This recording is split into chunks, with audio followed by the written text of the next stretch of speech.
इस दिन का संदेश में परमेश्वर ने हमको दिया हुआ वचन है जकरिया का पुस्तक 9वां अध्याय 9वां वचन। जकरिया 9:9। हे सियोन बहुत ही मगन हो, हे यरूशलेम जय जयकार कर, क्योंकि तेरा राजा तेरे पास आएगा। वह धर्मी और उद्धार पाया हुआ है। वह दिन है और गधे पर व गधे पर बच्चों पर चढ़ा हुआ आएगा। ये परमेश्वर का वचन है। इसमें हम देखते हैं आज के इस दिन में परमेश्वर यीशु मसीह उनके शिष्यों के साथ कई बार यरूशलेम में आए हैं, कई बार यरूशलेम नगर से प्रवेश हुए हैं। लेकिन आज का इस प्रवेश को क्यों हम एक बहुत महत्वपूर्ण प्रवेश करके हम देखेंगे। आज का इस विजय का प्रवेश के दिन में भी परमेश्वर अपने 2 शिष्य लोगों को कहता है, तू बाजू में का गांव में जा और वहां तेरे को क्या मिलेगा, एक गधे बंधा हुआ मिलेगा, उसके साथ उसका एक बच्चा भी होगा, उसको तू खोल कर तू मेरे लिए लेकर आ। अगर कोई तुमसे पूछेगा तो तुम कहना कि प्रभु ने मांगा है करके कहना, ताकि उन लोग तुम्हें दे। उसी तरह इन शिष्य लोग क्या किया, बाजू के गांव में गए और देखा उसी तरह एक घर में एक गधे को बंधा हुआ था, उनके साथ उसका बच्चा भी था। और खोलते समय उनको लोग पूछा और उन्होंने जैसा यीशु मसीह ने कहा था वैसे उनको जवाब देकर उसको खोल के ले आए। खोल के ले आते वक्त उस गधे के ऊपर बहुत सारे लोग अपने कपड़े को निकालकर उसके ऊपर बिछाने लगे, बहुत सारे जाड़ों का डाल को लेके तोड़कर उसको बिछाने लगे। और फिर जब वो गधे को लेके आया तो यीशु मसीह उस गधे में बैठकर प्रवेश करने लगे। प्रवेश करके वो यरूशलेम में आए। क्यों यीशु मसीह ने एक गधा को ही चुना करके हम देखेंगे, क्यों घोड़ा को नहीं चुना करके हम देखेंगे। तो गधा एक ऐसा ही जानवर है, ऐसा प्राणी है जो बहुत दीन है, जो कोई उसको नजर देखता नहीं है, जो अहमियत नहीं है, वो इतना नम्र है कि लोग उसकी तरफ देखता नहीं है। उस प्राणी को परमेश्वर क्या करता है, चुनता है। उस प्राणी को चुनकर परमेश्वर उस पर बैठता है और होसाना करके बोलते हैं। लोग बोलते हैं होसाना मतलब क्या है करके आप लोगों को पता होगा या नहीं करके मैं नहीं जानती हूँ, लेकिन होसाना का एक मतलब है मुझे बचा, मुझे उद्धार दे करके। लोगों का रोने का आवाज ऐसा है, हे दाऊद के पुत्र मुझे बचा, हे दाऊद के पुत्र मुझे उद्धार दे करके बोलता है। या कई अलग तरीके से देखेंगे तो दाऊद का पुत्र को होसना करके बोलता है। दाऊद का पुत्र को होसना बोलेगा तो वो एक आनंद का जोर का आवाज भी होता है, जिसमें परमेश्वर यीशु मसीह का स्तुति हो करके बोलने जैसा।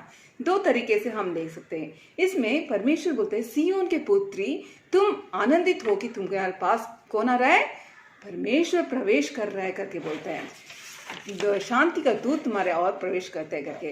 इस दिन को महत्व इसलिए कहा जाता है क्योंकि इस दिन में परमेश्वर क्या करता है, उस गधे को लाने के बाद उस बच्चा जिसमें कोई भी चढ़ा नहीं है, उस बच्चे के ऊपर चढ़ के वो प्रवेश करता है। उसमें हमको कहते हैं कि शिष्य लोग से कहते हैं कि परमेश्वर आने वाले वक्त में बहुत सारे लोग क्या करते हैं, इस डालियों को बांधकर, इस डाली को काटकर उसमें बिछा के गधा को कितना महिमा मिलता है देखेंगे तो इसलिए मिलता है क्योंकि वो यीशु उसमें बैठा गया है। वो गधा जब खाली था उसको कोई देखता नहीं था, लेकिन जब यीशु मसीह उसके ऊपर बैठा है तो उस गधे को एक अलग सा महत्व मिलता है। उसी तरह हम भी शायद इस दुनिया में कुछ नहीं है, एक गधा की तरह हमें कोई देखने वाला नहीं है, कोई महत्व नहीं है, लेकिन जिस दिन हमारे जिंदगी में यीशु प्रवेश करेगा उस दिन हमको क्या मिलेगा, महत्व मिलेगा और आधार मिलेगा। अभी परमेश्वर हमसे जो बोलना चाहता है वो ये है कि जकरिया को परमेश्वर ने दूर से एक दर्शन दिया था। क्या दिया था, एक दूर से एक दर्शन दिया था। वो दर्शन यही था कि वो उस राजा को क्या बोलता है वो कि सियोन तुम मगन हो, यरूशलेम जय जयकार करो, क्योंकि तुम्हारे पास आ रहा है, कौन आ रहा है, धर्मी और उद्धार देने वाला राजा आ रहा है। ये राजा का 2 गुण हम देखेंगे तो उनमें बहुत सारे दीनता था, नम्रता था, इतना नम्रता था कि फिलिपी का पुस्तक में परमेश्वर का वचन कहता है कि उसका जान जाने तक उसका नम्रता नहीं छूटा, किसी को उल्टा जवाब नहीं दिया, किसी को आवाज से उसने बात नहीं किया। वो क्रूस में उसका आखिरी सांस जाने तक उसका नम्रता हमने देखा है करके। इसलिए बोलते हैं कि हर एक घुटना टिकेगा, हर एक जीभ बोलेगी कि यीशु ही मसीह है। यहोवा ने उनको इतना ऊंचा किया क्योंकि उसका नम्रता इतना था। हम भी हमारे जीवन में यीशु मसीह जैसा नम्र रहेगा तो परमेश्वर क्या बोलता है, तुमको भी मैं ऊंचा उठाऊंगा, तुमको मैं गण देगा, महिमा दूंगा करके पर बोलता है। उसी तरह हम और एक बात इसमें से सीखने को मिलता है कि आयसाया में बोलता है 57:15 में, वो एक पवित्र परमेश्वर है, जो उसका भय मानेगा वो महिमा पाएगा। 57 बोलेगा तो 57:15 में आयसाया का पुस्तक में बोलते हैं, जो परमेश्वर का भय मानेगा, जो उसका भय मानेगा वो पवित्र यीशु मसीह क्या करेगा, हमको महिमा देगा करके बोलता है। परमेश्वर उसको महिमा क्या, वो परमेश्वर आज हमको भी महिमा करने के लिए तैयार है करके हम बोलते हैं। हम जिस परमेश्वर को हम दंडवत करते हैं, जिस परमेश्वर को हम आराधना करते हैं, वो परमेश्वर कैसा है, वो पवित्र है, महिमा के योग्य है, वो नित्य पिता है करके हम बोलते हैं। क्या है, पहला हम देखा वो पवित्र है, दूसरा हम देखा वो क्या है, महिमा के योग्य है, और तीसरा हमने देखा कि वो नित्य परमेश्वर है करके देखा। ये परमेश्वर का दूर से दिया हुआ दर्शन था जकरिया को।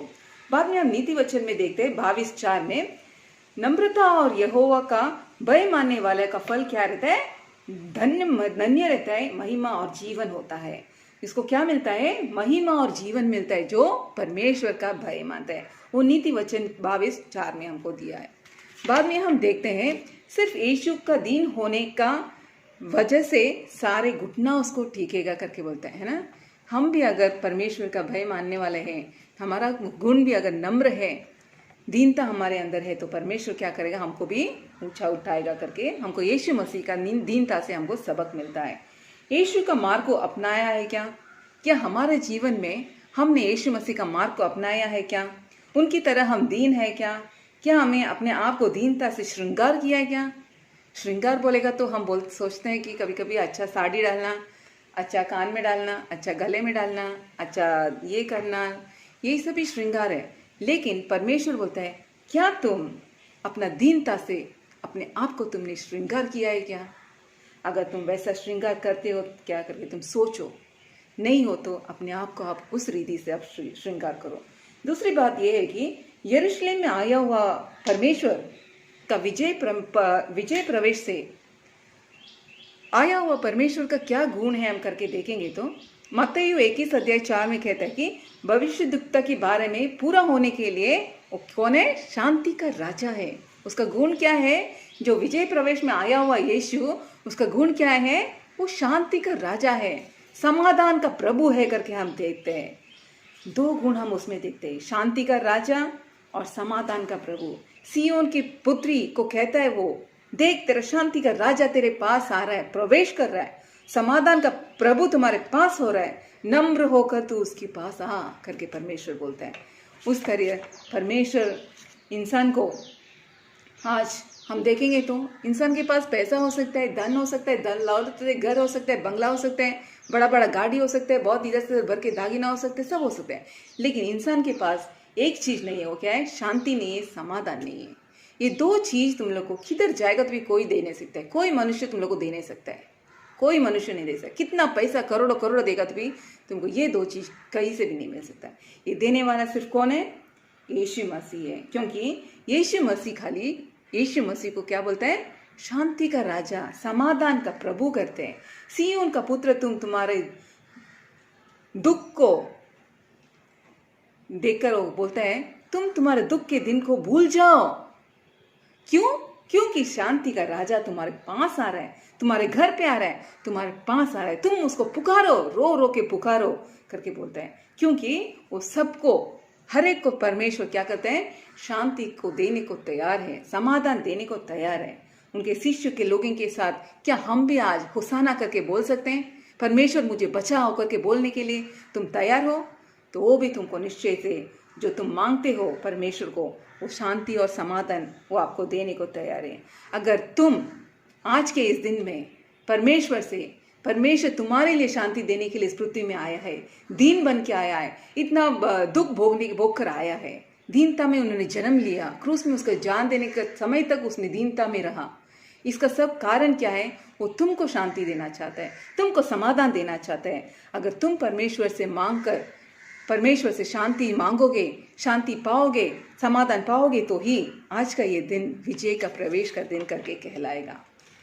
परमेश्वर यीशु मसीह कहता है कि इसमें क्या सवाल है, सिर्फ यीशु ही सब सवालों का जवाब है। हमारे मनुष्य का तकलीफों में बहुत सारे सवाल हमारे पास आते हैं, लेकिन ये सारे सवालों का जवाब किसके पास है? सिर्फ यीशु मसीह के पास है, क्योंकि राजा है वो, हमारा शांति का राजा है, शांति देने वाला पुत्र है। हम भी शांति से अपने आप को नम्र और दीनता से चलेंगे, ताकि हमको भी यीशु मसीह ऊंचा करे।